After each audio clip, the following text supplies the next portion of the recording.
नमस्कार, आप exam tour देख रहे हैं। एक बात बता दें, बीपीएससी टीआरई को लेकर सबसे बड़ा अपडेट है और इस अपडेट को मैं इसलिए नहीं दे रहा था ताकि 100% जब तक कंफर्म ना हो जाए। ये जो सूत्र के द्वारा बताया जा रहा है ये 100% प्रमाणित है। समझ जाइए, आजकल में जरूर ना जरूर आपको कोई ना कोई नोटिस भी देखने को मिल जाएगा। जिस तरीका से मैं इससे पहले ही बताया था कि अभी चुनाव के बाद संभव है, क्योंकि 4 तारीख तक ही चुनाव काउंटिंग होगा, उसके बाद संभव है। सभी लोग उसमें लगे हुए हैं, सभी जगह वोटिंग हो रहा है, तो थोड़ा सा समस्या हो सकता है, तो आपका एग्जाम का डेट बढ़ जाएगा। इस बात को समझ ले।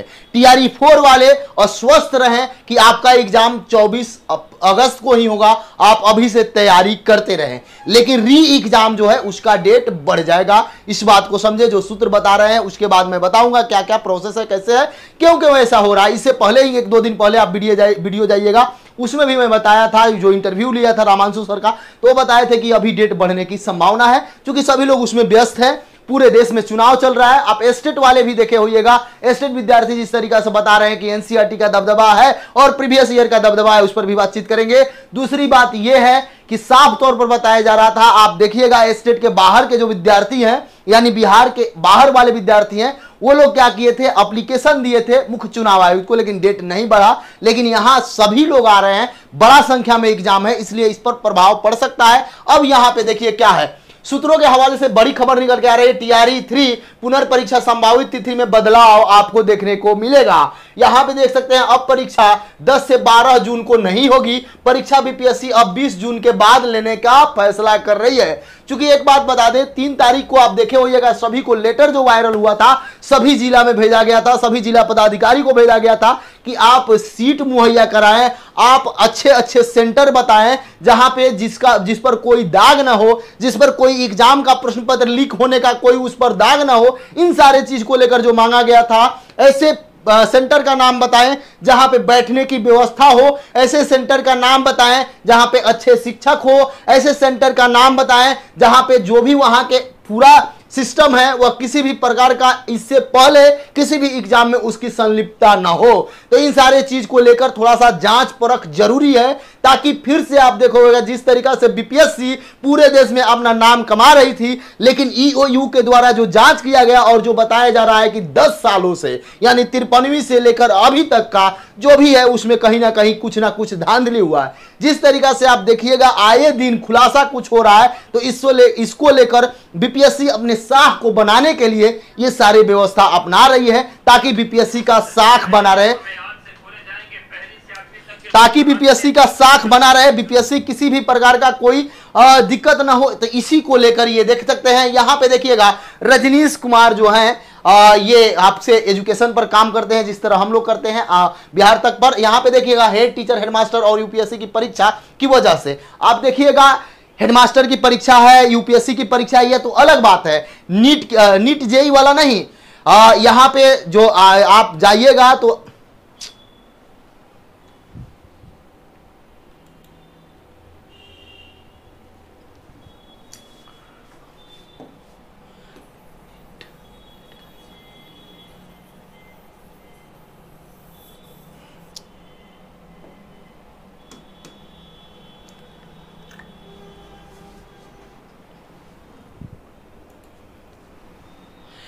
नमस्कार, आप एग्जाम टूर देख रहे हैं। आपसे बता दें, बीपीएससी टीआरई को लेकर बड़ी खबर आ रही है। एग्जाम में बहुत बड़ा बदलाव आपको देखने को मिलेगा।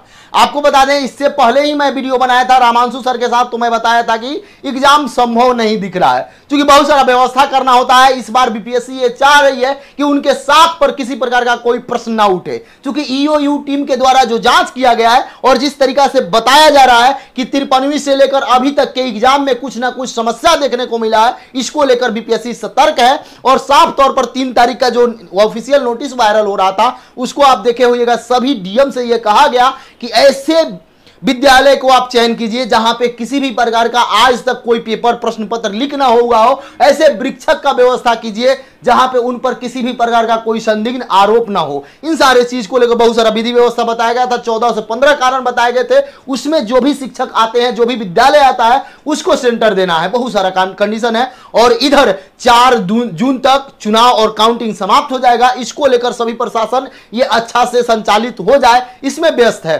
तो अभी संभव नहीं दिख रहा है। और बीपीएससी का एग्जाम करा लेना, सभी अभ्यर्थी को शामिल कर लेना, लगभग 5 लाख विद्यार्थी का व्यवस्था करना, यह संभव दिखता नहीं है। तो उसके बाद ये देख सकते हैं सूत्रों से जो खबर निकल के आ रही है, टीआरई का डेट में बड़ा परिवर्तन हो सकता है। 20 जून के बाद संभव है। यूपीएससी का भी एग्जाम है और नीट जेई वाला भी एग्जाम इधर चल रहा है, हेडमास्टर का भी एग्जाम है। इन सारे चीज को लेकर समस्या हो सकता है। और यहां पे देखिए हेडमास्टर का 13 जून को भी है। यहां पे ये जो आपका चल रहा है एग्जाम अभी एस्टेट, ये भी इधर एक बड़ा पैमाना पर एग्जाम लिया जा रहा है। इन सारे चीज को देखते हुए 4.25 लाख के अभ्यर्थी को शामिल करना, प्राइमरी में 2 लाख से अधिक का 15 जुलाई के बाद संभव है। लेकिन आपका जो रिजल्ट आएगा वह 15 जुलाई को ही जारी किया जाएगा, इस बात को समझ लें।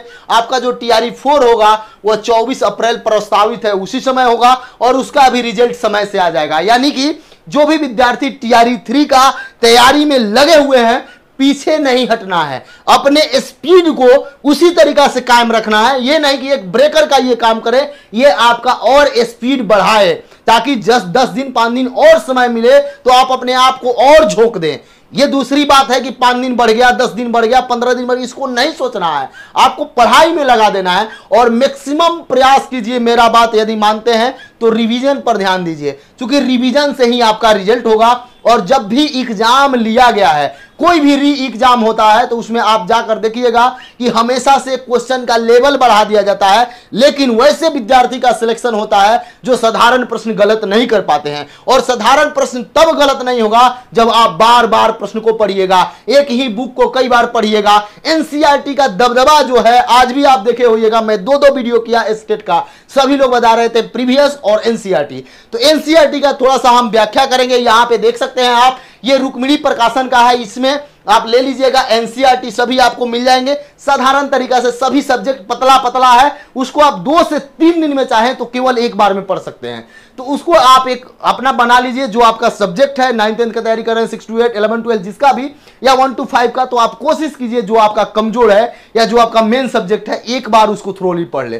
फिर 2 सप्ताह बाद, 1 सप्ताह बाद का रूटीन बनाए, उसको बार बार पढ़ लें। 2 4 5 बार रिवीजन करने से आपको लगेगा कि याद नहीं है, लेकिन जब आप एग्जाम में जाइएगा तो वहां आपको जो ऑप्शन मिलेगा आप 100% बना के आइएगा। तो प्रीवियस और एनसीईआरटी से आप अपना कल्याण कर सकते हैं। किसी भी प्रकार का कोई सुझाव हो तो आप एग्जाम टूर को दे सकते हैं। यह बिग ब्रेकिंग था, आपका एग्जाम डेट बढ़ गया है, इस बात को समझ लें। अभी ऑफिशियल नोटिस बहुत जल्द आपको देखने को मिलेगा। और एक बात बता दें, ये जो भी खबर मैं दे रहा था सूत्रों के हवाले से खबर दिया जा रहा था। और एक बात आपसे बता दें, यदि आप एग्जाम टूर पर नए हैं, चैनल को सब्सक्राइब कर लेंगे, लोगों में शेयर करेंगे। जय हिंद।